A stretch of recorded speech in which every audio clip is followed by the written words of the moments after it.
বয়স যখন 40 তখন উচ্চশিক্ষিত আর নিম্ন শিক্ষিত সবাই সমান। বয়স যখন 50 তখন কালো ফর্সা সবই এক। দেখতে কে বেশি সুন্দর, কে বেশি স্মার্ট, এসব নিয়ে আর কেউ ভাবে না। বয়স যখন 60 তখন উচ্চ পজিশনের চাকরি আর নিম্ন পজিশনের চাকরি একই ব্যাপার। এমনকি একজন পিয়নও অবসরে বসে থাকা বসের দিকে তাকায় না। বয়স যখন 70 তখন আপনার বড় বাড়ি বা বড় ফ্ল্যাট এটা কোনো গর্বের বিষয় নয়, বরং বাড়ি বড় হলে সেটা মেনটেন করাই কঠিন হয়ে পড়ে। তখন একটা ছোট রুম হলেই আপনার চলে।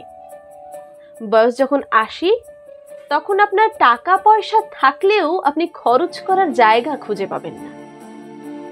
বয়স যখন 90 তখন আপনার ঘুমানো আর জেগে থাকা একই, কারণ ঘুম থেকে জেগে ওঠার পর আপনি কি করবেন আপনি নিজেও জানেন না। বয়স যখন 100 তখন আপনার বেঁচে থাকা আর না থাকা এসবে আর কারোর কিছু যায় আসে না। পৃথিবীবাসী আপনাকে নিয়ে আর ভাবে না। জীবনের মানেটা ঠিক এতটুকুই, এর বেশি কিছুই না।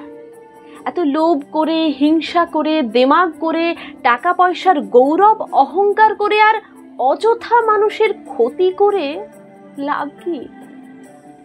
সময়টা ভালো কাজে লাগান, পৃথিবীটা আপনার জন্য সুন্দর হয়ে উঠবে।